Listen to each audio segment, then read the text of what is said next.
I had one bullet come into the cockpit and bounced around and ended up right in front of me. Oh, good, I got a souvenir. And then in debriefing, they took it away from me. Most of the time, we were trying to intercept shipping sampans, taking mainly gasoline up the rivers resupply the Viet Cong. Well, there was a whole bunch of them. We would fly sections and cover sections with the rivers at any time we could fly really low and slow. We could almost like fly. An A-10. But you had the turboprops though, 4. No, we only had those 2 reciprocating.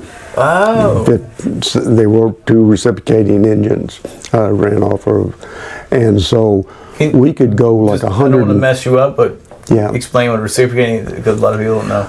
Yeah, they were gas, and instead of having a gas engine or that piston, a turboprop is where you have a jet engine that runs the props, basically. And the reciprocating engine is where you have a whole a circle of pistons that produce the power just like a car, a 6-cylinder car. For people my age, you would see it in Bugs Bunny with the the circles all around the engine. Right. Yeah. Wow. But they were like a DC-10. With what? Like a DC-10. Did it look like that? No, not exactly like that. Yeah. It was a.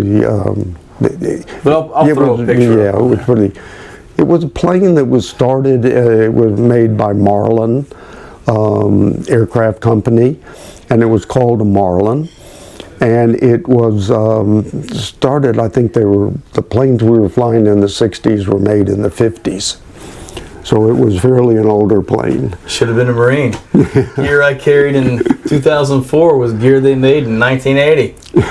Sometimes, but it got better. So anyway, and we would do shipping. We would go low and slow, so we could identify whether it was and smoke them. Something that needed to be taken out or not.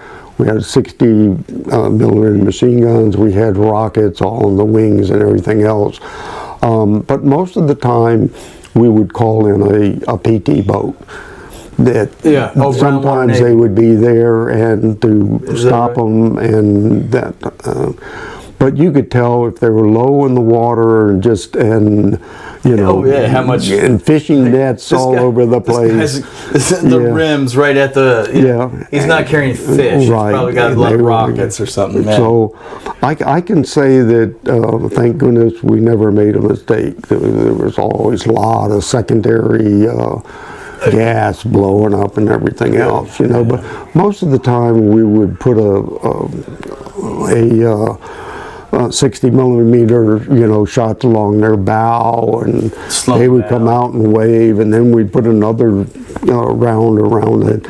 And most of the time they would beach and get out of the way before we could take them out. Right. So that, I guess they had learned by that time that they weren't going to get by with it. So we did that, and then I did that for a couple deployments, 2 6-month deployments, and so that was really good. We had to rotate, officers had to rotate spending the night on the plane, and we would sleep on the wings. We'd go out the hatch, sleep on the wing, and then we had to randomly throw percussion grenades into the water, and we were looking for bubbles or anything else for anybody that were scuba divers trying to take us out. And then if we thought we saw something, or on a random schedule, there would be these percussion grenades that would they would kind of it'd be pretty impressive if they had that water. Yeah, but they did. As soon as you get there, as soon as you get there on the radio, Hanoi Rose would start saying, "Welcome, BP-40, welcome to you," and your. This was propaganda. Yeah, all propaganda. Okay. And so Hanoi Rose. Listen, Uncle, I've never heard Hanoi Rose. I've heard other things. Yeah. But a lot of guys like you might know about Hanoi Rose. And so anyway, so that was 2 deployments of doing that. And then I guess the only time that I felt very safe in the P3 because, the SP-5B seaplane, I felt safe because there was a lot of water and stuff. If we got shot down, we could land. We had our fuel tanks were self-sealing. We would take small arm fire, but thank goodness that where we were, they didn't have any missiles to shoot at us.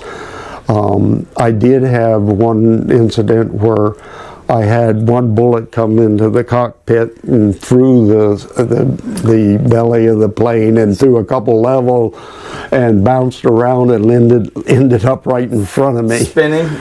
No, it was spinning this way and came into it, and oh good, I got a souvenir.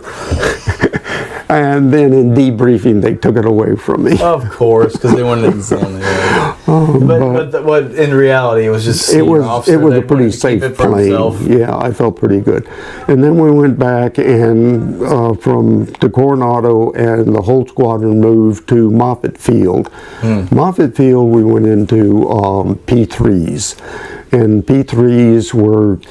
I would have a navigator. I was already qualified as tactical coordinator, which is like the quarterback of a mission. So let me ask you this: as a Marine, we used to call, "Hey, stack them up." We say, "Stack them." We get some people you're getting engaged, and so we sort of stack them up, and I would talk to an air boss, or I would talk to a FAC, forward air controller, or somebody like that, and they're clearing, and then they would stack airplanes. They would have these guys flying in these crazy patterns, and then way on top of that, you'd have an AWACS guy telling you what's going on. Doing the controls and so forth. And then these guys would spiral in as you needed them. Is that? No, we didn't do that.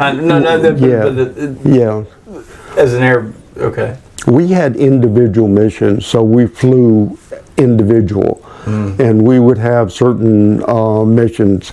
I think one of the more exciting missions that I had in the seaplane before we went to the P3s is that one day they called us in because we're flying all the time at rest fly, and then they called us on the ship. We went to a briefing for a special mission.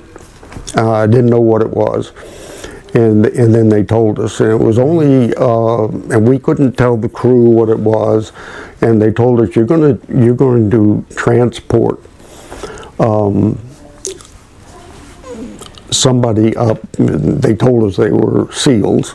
At that time, they were called UDT. Frogmen.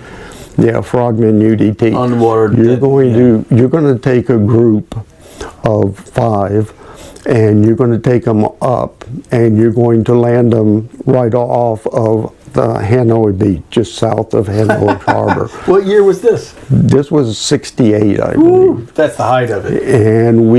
And so they said, and you're going to land in a minefield. And it was, they said, there won't be a problem because you will have an aluminum hull, and that's why you can do this. And so and no lights, no communications, no any activity, no radar, no anything. You're going to have to navigate into this particular spot right here, and you're going to let them off and go. So I had to navigate that. Everything was blacked out. When you say let them off, what do you mean? To land and let them get on to. Did you ever stop? We had to go down, stop. We turned around so that they could exit towards the beach. Sure. And I don't know, maybe we were 400 yards off or something like that. The water? Off the beach. I could see the beach pretty clearly, but we were pretty far away also. As we were going in, I had to go down and make sure that the raft was inflated outside of the aircraft. We had to take our M60 machine gun out so they could get out. And so we got about a minute. Ran out. No, we're still going. Okay. Yeah, still listening. But I see this one's not. Nope, I got you right here. Okay. So We're gonna fuse them. yeah, and so we, I could see the fleet out, all the carriers and the lights way out there and everything else. And since we weren't broadcasting a friendly, that we were friendly, I was concerned about they would not know we're friendly, and they weren't communication, but apparently it was okay because they never came after us. But we had to land in this spot just using passive navigation. And so we landed there, turned around, 5 of them got out. We were told we can't talk to them, don't say anything to them. Yeah, because they run heroin. Yeah, and they were all camouflaged up and dark, and so they took their weapons and they got in the raft and they took off paddling towards the beach. And once they were maybe 50 yards away, then we took off again and went back. And that was, I liked that. You know, I felt good that we were doing something. Feel like you're making a difference. Yeah, but I don't know who picked them up. Hopefully a helicopter or somebody or I don't know.